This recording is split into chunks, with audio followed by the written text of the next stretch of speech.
మేము 2000 సంవత్సరంలో మాకు వివాహమైందన్న. ఫస్ట్ స్టార్టింగ్ వివాహమైంది హెబ్రోన్ నుంచి కురేనంకి వచ్చి మాకు ఇదే గ్రామంలో మాకు పెళ్లి చేసినారు. శాంసంగ్ గారు తీసుకొచ్చారా? తీసుకొచ్చి తర్వాత 2000 సంవత్సరంలో వివాహమైంది. 2002 సంవత్సరంలో పెద్ద అబ్బాయి మోజేష్ ఆయన పుట్టినాడు. తర్వాత అప్పటికి కూడా మేము అంత పెద్ద మారు మనసు ఏం లేదు, అంటే ఏదో ప్రభు నమ్ముకున్నాం, అంటే సేవకు సమర్పించలేదు. తర్వాత రెండో అబ్బాయి 2026 సంవత్సరం ఇప్పుడు నా షామిల్. అప్పుడు బాబుకి ఏమైందంటే లోపల అదేమంటారు నిమ్ము వచ్చేసేసి హాస్పిటల్ తీసుకున్నాను. భద్రాచలం హాస్పిటల్ తీసుకుంటే బాబు బలపడి తీసుకుని వెళ్ళిపోండి అన్నారు. అయితే నేను బాగా తాగేట్టున్నాను, ఫుల్ అన్నీ. ఏది మాకు ఇక్కడ దొరికేది ఏంటిది ఇప్పసారా అది బాగా ఎక్కువ తాగేట్టు. అయితే అప్పుడు ఏదో చర్చికి పోవడం అంతే తప్ప దేవుడు. ఎక్కడికి వెళ్ళాడువి? అది హోరేపు వెళ్ళాడు శాంసంగ్ గారి దగ్గరికి. అయితే ఇక రెండో అబ్బాయి 2026 సంవత్సరంలో ఆయన పుట్టిన తర్వాత 21 రోజుకి అది అట్లా 2006 నిమ్ము వచ్చిన తర్వాత భద్రాచలం హాస్పిటల్ తీసుకొని వెళ్ళాను. భద్రాచలం హాస్పిటల్ తీసుకొని పోయిన తర్వాత డాక్టర్ ఏమన్నాడంటే, లేదు బాబు చనిపోతాడు, తీసుకొని వెళ్ళిపోండి అన్నారు. తీసుకొని వెళ్ళిపోండి అని చెప్పి చేశానంటే ఇక ఏం చేయాలో అర్థం కాలేదు. ఇక ఏం చేసినామంటే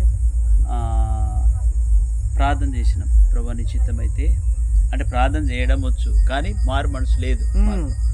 ఇక ప్రభువా సహాయం చేయి, నీ చిత్తం అయితే సరే. అయితే మేము 2006 సంవత్సరంలో మా చిన్నబ్బాయి శామ్యులు ఆయన పుట్టిన తర్వాత 21 రోజుకు తర్వాత ఆయనకి ఇది నిమ్ము వచ్చేసేసింది. తర్వాత హాస్పిటల్ తీసుకుని వెళ్ళిన తర్వాత చేతిలో డబ్బులు ఏం లేవు, ఒక 500 రూపాయలతోనే మేము భద్రాచలం హాస్పిటల్కి వెళ్ళినాం. అక్కడికి వెళ్ళిన తర్వాత ఏమైందంటే డాక్టర్లు చూసి, లేదు బాబు కష్టంగా లేదు, కట్టి ఊపిరి రావట్లేదు, చనిపోతాడని చెప్పేసి అని అన్నారు. అన్న తర్వాత ఏం చేసినామంటే ఆ రాత్రి బ్రతిమలాడినాం, సార్ ఏదైనా చేయండి, ఎట్లా వర్క్ చేయండి అని చెప్పి చేసానంటే, మరి ఇంత ఖర్చు అయితే అని చెప్పి చేసానంటే అప్పుడు మా దగ్గర డబ్బులు ఏం లేవు. పక్కనే జాషువా అన్న భద్రాచలం అన్న దగ్గరికి అక్క వెళ్ళి అన్న మరి మా పరిస్థితి ఇట్లా ఉంది, అబ్బాయి ఇట్లా చాలా సీరియస్గా ఉన్నాడన్న, ఏమన్నా అట్లా చేయండి, కొద్దిగా సహాయం చేయండి అని చెప్పేసి అక్క రాహిల్ అక్క వెళ్ళి మాట్లాడితే, సరే మేము వస్తామని చెప్పేసి అక్క ముందు పంపించేసినారు. అన్న వాళ్ళు వెనకాల వచ్చేసేసి దానికి అయ్యే ఖర్చులు, అంటే మెడిసిన్ ఖర్చులు కానీ అవన్నీ కూడా అన్న వాళ్ళు ఇచ్చేసేసి వెళ్ళిపోయినారు. తర్వాత కొద్ది సమయం 1 గంట బాగున్నాడు, తర్వాత మళ్ళీ సీరియస్ అయిపోయింది. ఇక డాక్టర్లు ఏమంటా ఉన్నారంటే, లేదు తీసుకుని వెళ్ళిపోండి బాబు బ్రతకడం అని చెప్పి, సరే ఏదో ఒకటి చేయండి అని చెప్పి చేశారంటే వాళ్ళు ఏం చేసినారంటే కొత్తగూడెంలో హాస్పిటల్కి వాళ్ళు చేసిన తర్వాత అక్కడికి వెళ్ళిన తర్వాత వాళ్ళు చెప్పింది ఏంటిదంటే సంతకాలు తీసుకున్నారు, ఏదైనా అయితే మాకు సంబంధం లేదు, ట్రీట్మెంట్ చేస్తామని చెప్పేసి అని అంటే, అప్పుడు మేమిద్దరం కూడా ఏం చేసినామంటే ఇక ఆ రాత్రి మోకాళ్ళ మీద ఉండి తెల్లవాటు ప్రార్థన చేసినాము. ఎందుకంటే ప్రభువా నీవు బ్రతికించే దేవుడు కదా, కాబట్టి మాకు తెలిసి తెలియక ఇట్లాంటి పొరపాట్లు చేసిన నన్ను క్షమించు, నిజంగా నా కొడుకు బ్రతికితే వాడిని సేవకు సమర్పిస్తాం, మేము కూడా సేవకు వస్తామని చెప్పేసి తీర్మానం చేసుకున్న తర్వాత అప్పటికి ట్రీట్మెంట్ ఏమీ ఇవ్వలేదు కానీ ఆక్సిజన్ ఇచ్చినారు, 1-2 టాబ్లెట్లు ఇచ్చినారు, అవి కూడా 70 రూపాయలు. అవి ఒక్క టాబ్లెట్లు వచ్చేసేసి 4 ముక్కలు చేసేసి 4 సార్లు వేయాలి. 2 ముక్కలు వేసిన తర్వాతే ఆ రాత్రి మంచిగా మేలుకున్నాడు, మంచిగా ఉన్నాడు. పాలు తాగటానికి ఎట్లా అంటే ఆరాట పడతా ఉన్నాడు. తర్వాత ప్రభు గొప్ప సంతోషం అనిపించింది ఆ రాత్రి. తర్వాత ఉదయం తర్వాత ఇక ఏమైందంటే ఇక సరే బాబు మంచిగా ఉన్నాడు అని చెప్పేసి డాక్టర్కి పోయి మేము చెప్తే తప్ప వాళ్ళకి తెలియదు. అప్పుడు డాక్టర్లు వచ్చి ఏం చేసినారంటే సరే అని చెప్పి అప్పుడు ట్రీట్మెంట్ స్టార్ట్ చేసినారు. ఒక 2 రోజులు అక్కడ ఉన్నాము, అంత బాగున్నాడు. వచ్చేసిన తర్వాత ఏమైందంటే ఇంటికి వచ్చిన తర్వాత కూడా మరలా కొద్ది దినాల తర్వాత మళ్ళీ ఏమనిపించిందంటే నాకు, మనం సేవ చేయడం ఏంది కుదరదు కదా అని చెప్పేసి మళ్ళీ వెనక్కి అయిపోయింది, మళ్ళీ తాగటం అవసరం అయిపోయింది. తాగి అట్లా కొంత వ్యవసాయం చేసేటం, అంటే కౌలుకి భూములు తీసుకొని అట్లా చేసుకొని ఒక 5 ఎకరాల భూమి కౌలుకు తీసుకొని ఏం చేసినాడంటే ఇక వ్యవసాయం చేస్తే అది ఎంత రావాలి, దరిదాపుగా ఒక్క ఎకరం వచ్చేసేసి 20 బస్తాలు పండినా కానీ 100 బస్తాలు పండాలి. కానీ అది పండింది ఎంతంటే 45 బస్తాలే పండింది. సరిపోయింది. మళ్ళీ బయట నుంచి పెట్టుబడి తీసుకొని వచ్చిన, మొత్తం పెట్టుబడికి మొత్తం ఇచ్చేసిన తర్వాత ఇక ఏం లేదు, మిగిలింది ఇంకా కొద్దిగా అప్పు మిగిలింది తప్ప ఏం లేదు. తర్వాత నేను నాలో అనుకున్నా, ఇదేంటిది దేవుడు సహాయం చేస్తాడేమో, ఏది మరి సహాయం ఏది అని చెప్పేసి దేవుని మీద కొద్దిగా అలిగి మళ్ళీ ఇక ఫుల్గా తాగేసేసి అప్పటికి ఇక శాంసంగ్ అంకుల్ ఏం చేసినాడంటే ఒక బ్రదర్ని ఇక్కడ తీసుకొని వచ్చి పెట్టినాడు, పీటర్ బ్రదర్ అని. తర్వాత ఆయన వచ్చిన తర్వాత పగులంతా బాగుండేది కానీ రాత్రి మాత్రం సాయంత్రానికి ఈ టయానికి తాగేసేసి ఇంటికి వచ్చాడు. అట్లా ఇక అది నా ప్రయాణం అన్నమాట. ఇక అట్లా ఉండే సమయానికి కొంతకాలం, 1 సంవత్సరం తర్వాత అన్న చెప్పినాడు, కాలేపు ప్రార్థన చెయ్యి, దేవుడు సహాయం చేస్తాడు. ఒకవేళ ప్రభు నువ్వు తీర్మానం చేసుకున్నారు కదా మీరు సేవకు వస్తామని, కాబట్టి ఒకవేళ అట్లా ప్రభు ఒకవేళ నిన్ను సేవకు పిలిస్తే దేవునికి సహాయం చేస్తాను, నీతో మాట్లాడతాడని చెప్పేసానంటే సరే అని చెప్పేసి ఏం చేసినాడంటే తీర్మానం చేసి ప్రార్థన చేసిన తర్వాత ప్రభు నాకు ఒక సమాధానం ఇచ్చింది. ఏంటిదంటే యెషయా గ్రంథము 42వ అధ్యాయం 8, 9, 10 వచనం. అంటే ఇశ్రాయేలు, నేను నిన్ను ఏర్పరచుకొని ఉన్నాను, నీవు నా సేవకుడు అని చెప్పేసి దేవుడు అట్లా మాట్లాడింది. అయితే నాకేమనిపించిందంటే, అరే దేవుడు నన్ను పిలిచినాడు కరెక్టే, కానీ ఎందుకంటే ఈ చెవులు కొద్దిగా వినపడవు. ఇప్పుడు సేవకుడు అంటే ఏంటిదంటే 10 మందికి సమాధానం చెప్పాలి. అవతల వ్యక్తి ఏదైనా చెప్పినాడంటే వాళ్ళకి మనము తిరిగి జవాబు ఇవ్వాలి. కాబట్టి నాకు అలాంటిది టాలెంట్ ఏం లేదు. కొన్ని చదువు కూడా 2 కూడా అనిపిస్తుంది. అయితే ఇక నాకు ఆ టాలెంట్ అయితే లేదు. చదువు అంటే 8th క్లాస్ పూర్తి చేసుకున్నా అంతే, చదువు కూడా పెద్దగా ఏం లేదు. కాబట్టి పోనీ ఆస్తి పరుడు అంటే అది కూడా లేదు. కాబట్టి అన్నీ ఏది కూడా లేదు. కాబట్టి నేను సేవకుడు సరిపోను, నాకు కష్టం, సరే ప్రభు తీర్మానం చేసుకున్న, దేవుడు నన్ను పిలిచిండు, పర్వాలేదు అని చెప్పేసి అనుకున్నా. తర్వాత ఏం చేసినాడంటే, అంటే నేను చెవుడు కాబట్టి నేను వెళ్ళను అని చెప్పేసి కొద్దిగా అట్లా వెనకడుగేసినాను కదా. ప్రభు నిర్గమకాండంలో ఏమన్నాడంటే, మోషేని ఏర్పాటు చేసిన తర్వాత, ప్రభువా నేను ఇంతసేపు నీతో మాట్లాడేటప్పుడు నేను ఇలాంటి వాడిని అని చెప్పేసి నీకు చెప్పలేదు, కాబట్టి నేను నోటి మాంద్యం కలిగినటువంటి వాడిని అని చెప్పేసి మోషే చెప్పిన తర్వాత అప్పుడు ప్రభు ఒక మాట అంటాడు. ఏంటిదంటే, ఎవరు నాకు చెవిటి వారిని కానీ గుడ్డి వారిని కానీ ఎవరు సృష్టించినారు అని చెప్పేసి.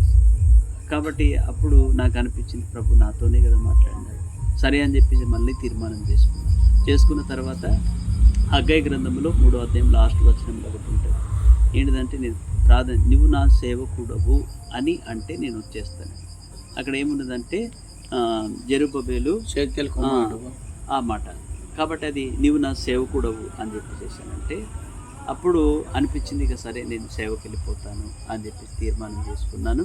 వచ్చి అప్పుడు ఇక్కడ పీటర్ బ్రదర్ అని చెప్పేసి ఇక్కడ ఉండే ఇదే ప్లేస్లోనే, కానీ అది పాక ఉండేది మందిరం.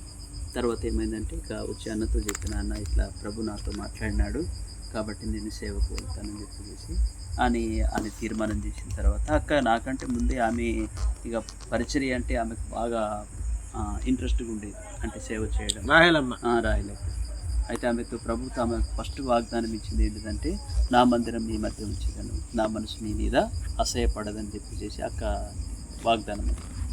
సరే అయితే ఏమైందంటే ఇక తర్వాత అన్నతో చెప్పిన తర్వాత సరే కాలేపు నువ్వు తీర్మానం చేసుకో అని చెప్పేసి ప్రార్థన చేయి, ప్రభు నీకు సహాయం చేస్తాడని చెప్పేసి అన్న చెప్పిన తర్వాత ఏం చేసినామంటే, ఇక ఇంటి దగ్గర నుంచి ప్రతిరోజు వచ్చి ఇక్కడ మందిరంలోనే పనిచేసేవాళ్ళం, ఇద్దరం కూడా కలిసి. పిల్లలు ఉన్నా కానీ ఇక పిల్లల్ని తర్వాత మేమిద్దరం కూడా వచ్చి ఇక్కడ పరిచయం చేసుకుని మళ్ళీ సాయంత్రానికి వెళ్ళి ఇంటి దగ్గర అక్కడ వండుకొని తినేది, అట్టుండేది. తర్వాత ఏమైందంటే మళ్ళీ నాకు కొన్ని నెలల తర్వాతనే మళ్ళీ మనసు అంతా మళ్ళీ విరిగిపోయింది. ఎట్లనంటే ఇది చెవులు వినపడవు, ఇది నాకు ఒకటి బాధగా ఉండే. తర్వాత ఏమైందంటే మళ్ళీ ప్రభు సన్నిధిలో ప్రార్థన చేసిన, ప్రభు నేను అసలు పనికి వస్తానా, నేను కుదరదు కదా అని చెప్పి ఇంకా వేరే వాళ్ళు ఎవరన్నా చూసుకో ప్రభా, నేను ఎందుకంటే ఇట్లా ఉంటా, నేను మందిరంలో పరిచర్య చేసుకుంటూ ఉంటా కానీ సేవ చేయను అని చెప్పేసి తీర్మానం చేసుకుంటే ప్రభు అదే యెషయా గ్రంథంలో 43:15 అనుకుంటున్నా, అక్కడ ఏమని ఉంటుందంటే, చెవిటి వారిని కానీ గుడ్డి వారిని కానీ మూగవారిని కానీ ఎవరు సృష్టించినారు?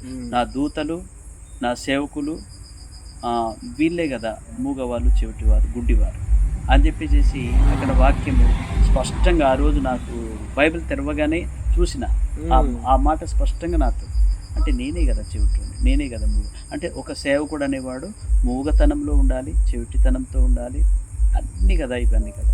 కాబట్టి నేను దేవుడు నాకు చెవులు వినపడట్లేదని చెప్పేసి నేను ప్రార్థన చేసి, అవతలి వ్యక్తి ఏదన్నా అంటే నాకు బాగా కోపం వస్తుంది, అందుకే వినకూడదు.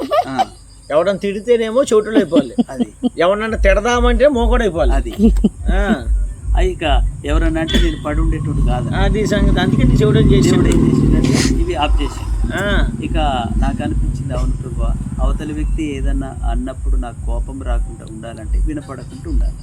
కాబట్టి దేవుడు నాకు న్యాయం చేశాడు, ఇది మంచిదే కదని చెప్పి సరే అని చెప్పేసి ప్రభు సేవకు సమర్పించినాను. తర్వాత అన్న ఇక్కడ ఉన్న తర్వాత శాంసన్ అంకులు వాళ్ళు ఏం చేసినారంటే సంగారెడ్డి యాంటూస్ అంకుల్ దగ్గరికి 2008 సంవత్సరంలో అక్కడికి పంపించేసినారు. పంపించిన తర్వాత అక్కడికి వెళ్ళినాను, అంకుల్తో మాట్లాడితే సరే అని చెప్పి చేశాను అన్నాడు. అక్కడే ఉన్నాను. తర్వాత 6 నెలల వరకు అక్కడ ఉండి అక్కడ అప్పుడు VBS జరుగుతూ ఉన్నది, ఆ పనులలో కూడా సహకరించిన. తర్వాత ఏమైందంటే ఇక్కడ ఉన్న పీటర్ బ్రదర్ ఏమైందంటే వెళ్ళిపోయిన తర్వాత అంటే వేరే గ్రామానికి వెళ్ళిపోయినాడు, ట్రాన్స్ఫర్ చేసుకుని, ఇక్కడ ఎవరు లేరు. అప్పుడు శాంసన్ అంకుల్ ఏమన్నాడంటే, కాలేపు మరి శాంసన్ అంటే పెద్ద ఆయన ఉన్నాడు, చిన్న ఆయన ఉన్నాడు, చిన్న శాంసన్ గారు, చిన్న శాంసన్ వెంకటాపురం శాంసన్ గారు, వెంకటాపురం చిన్న శాంసన్ అంకుల్ ఏం చేసినాడంటే ఫోన్ చేసి, మరి కాలేబుని పంపించేసేయండి అంటే అంకుల్ కొద్దిగా పరిచయం అప్పుడు ఆండ్రూస్ గారు అంటే. తర్వాత అన్నకి ఫోన్ చేస్తే సరే అని చెప్పి చేశాను.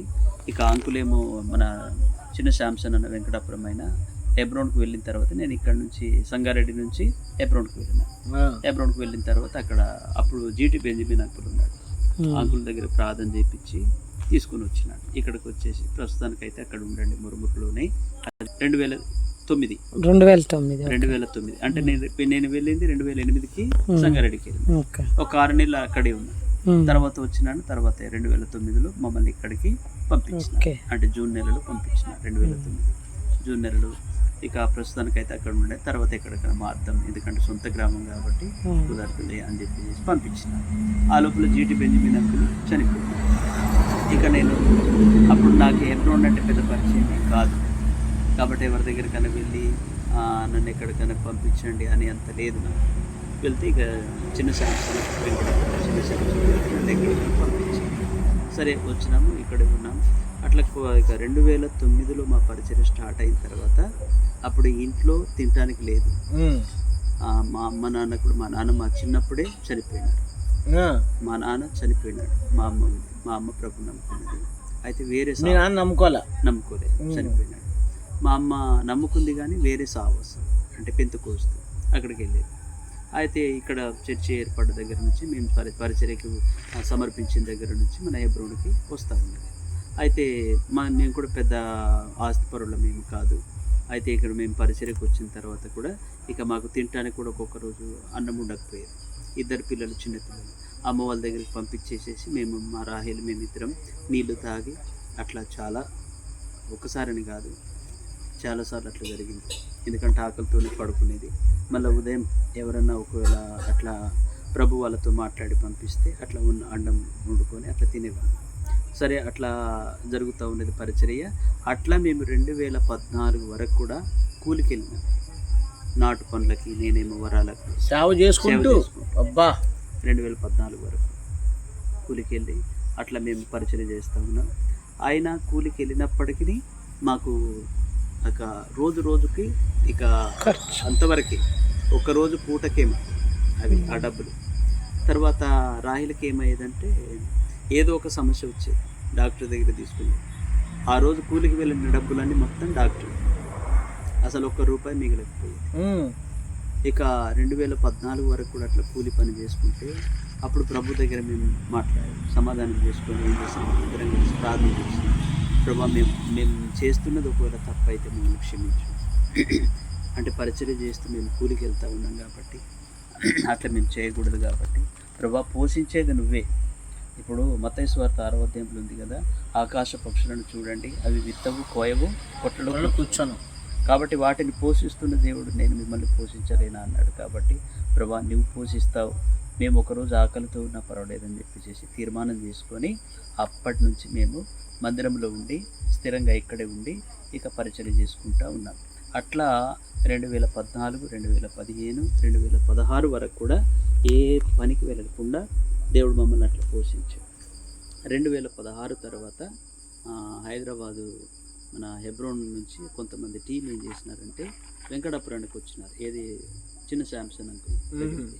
అక్కడికి వచ్చిన తర్వాత అన్న ఏం చేసినాడంటే ఇక్కడికి తీసుకొని వచ్చినాడు వాళ్ళు, ఆ టీం ఇక్కడ తీసుకొని వచ్చిన తర్వాత ఏం చేసినాడంటే వాళ్ళు చూసినారు ఇక్కడ ఉన్న పరిస్థితి బాగలేదు కదా, అన్నకి ఎట్లన్నా చేద్దాము అని చెప్పేసి ఏం చేసినారంటే ఈ మందిరం కట్టుకోవడానికి ఇట్లా చేయండి బ్రదర్, మీరు హెబ్రోన్కి లెటర్ రాయండి, ఇస్తే వాళ్ళు కొద్ది గొప్ప అట్లా చేస్తారు అని చెప్పేసి అని అన్నారు.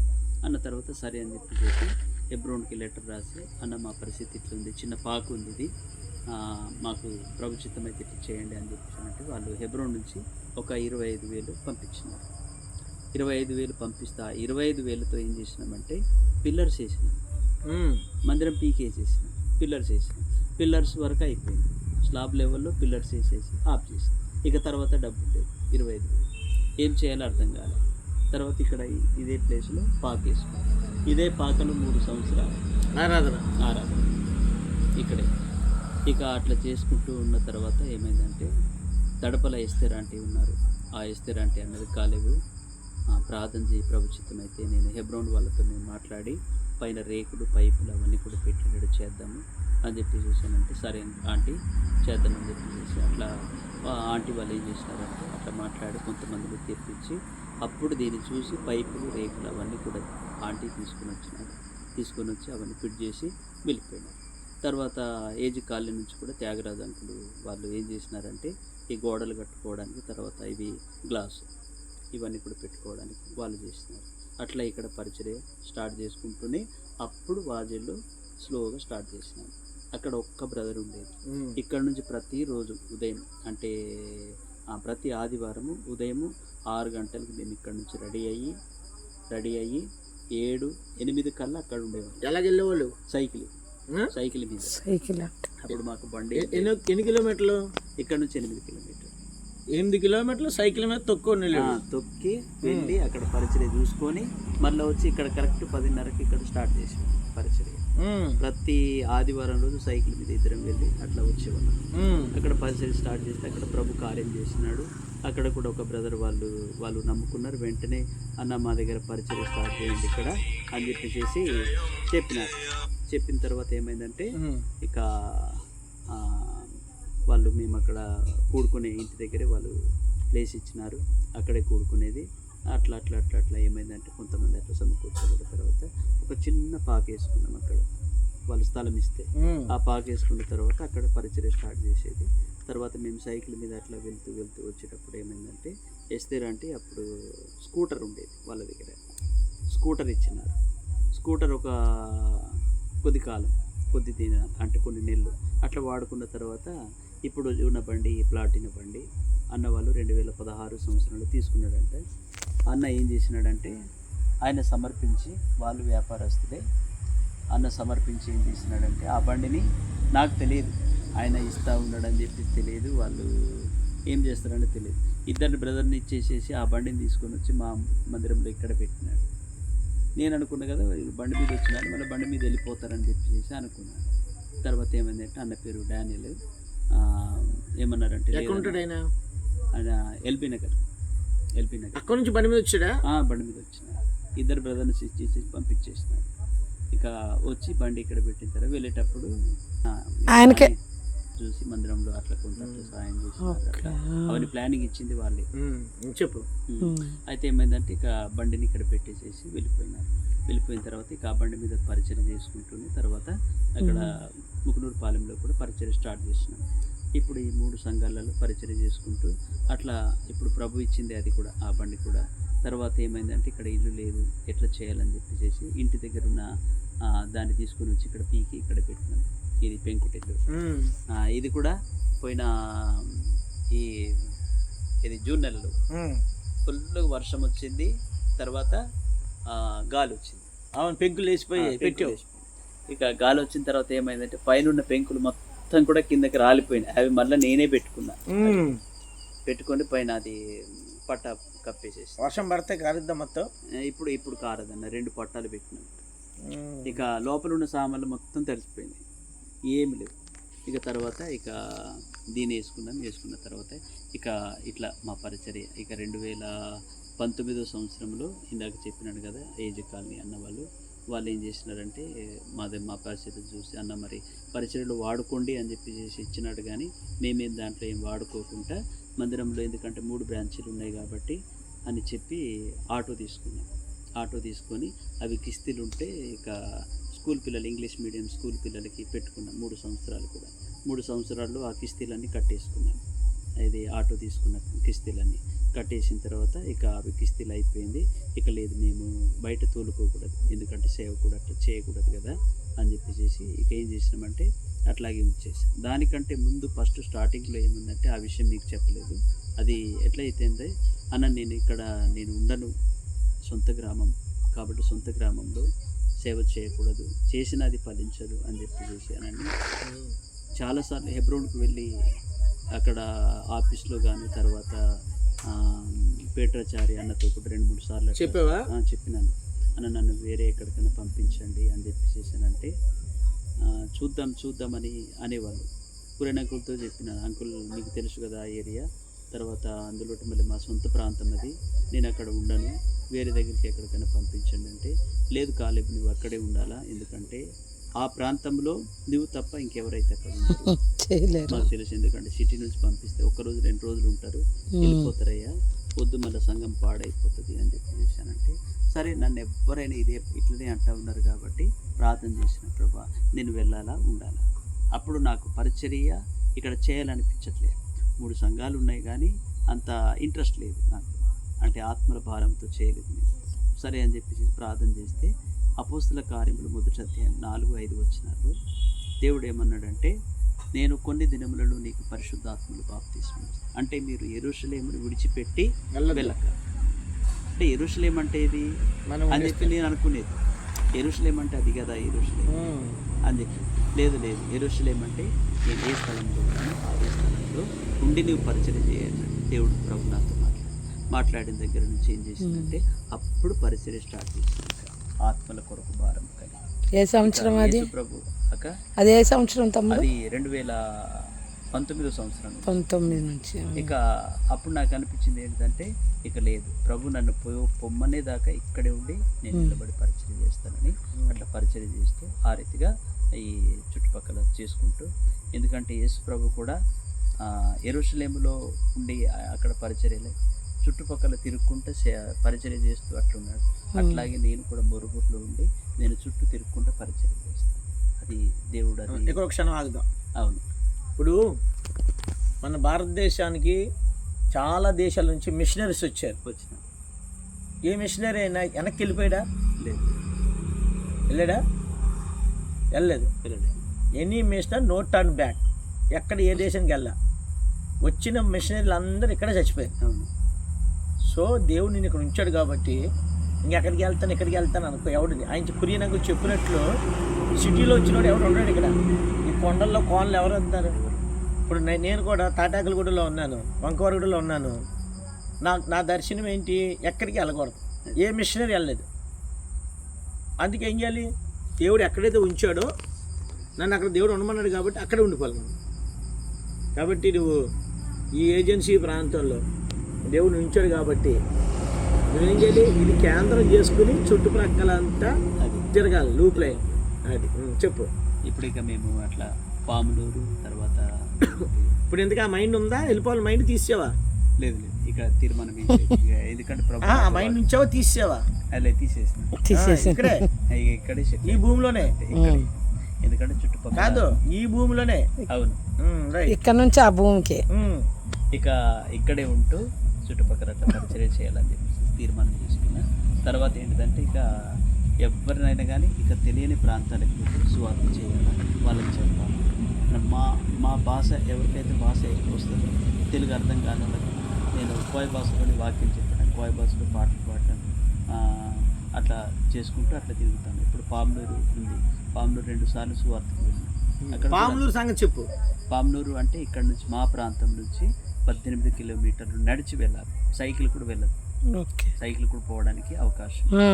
అంటే ఆ ప్రాంతానికి వెళ్ళి నేను కొంతమందిని ఒక 25 మంది హైదరాబాద్ నుంచి వచ్చిన టీం తీసుకొని వెళ్ళి అక్కడ సువార్త చేసి వాళ్ళకు భాషలోనే వాక్యం చెప్పటం, భాషలో పాటలు పాడటం.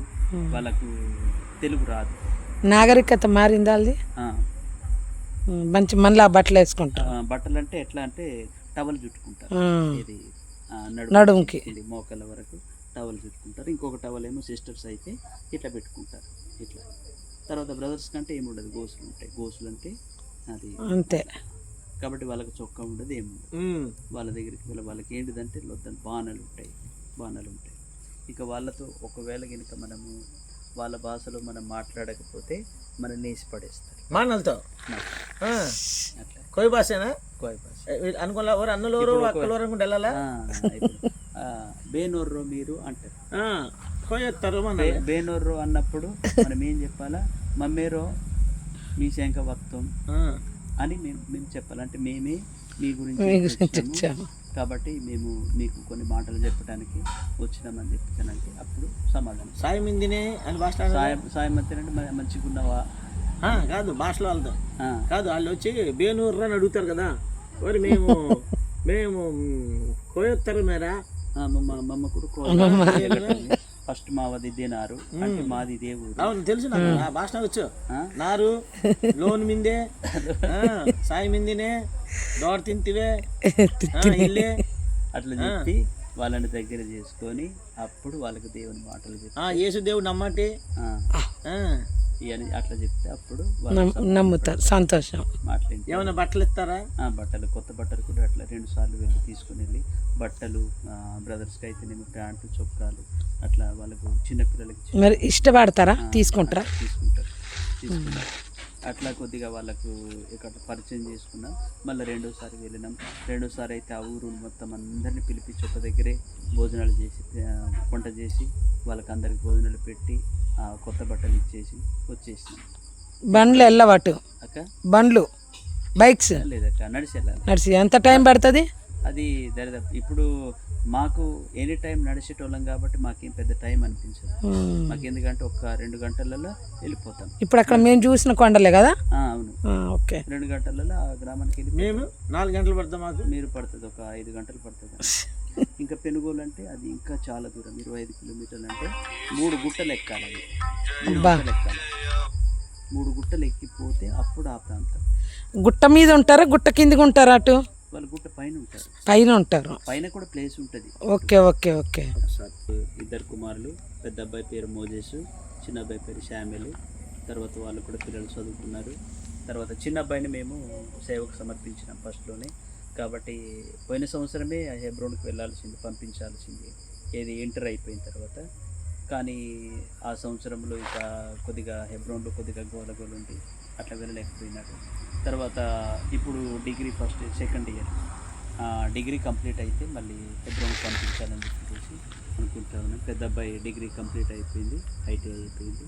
తర్వాత కోచింగ్ కూడా అయిపోయింది. ప్రభు చిత్తం అయితే తన ఉద్యోగ విషయంలో ప్రభు తన చిత్తం ఎట్లుంటే అట్లా జరిగింది. మా పరిచర్య 3 స్థలాలు, Morya, Peniel, Padma's.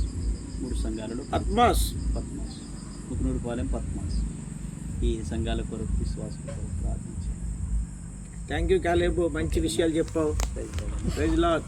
Praise Lord. Very encouragement your testimony. Right, praise lord.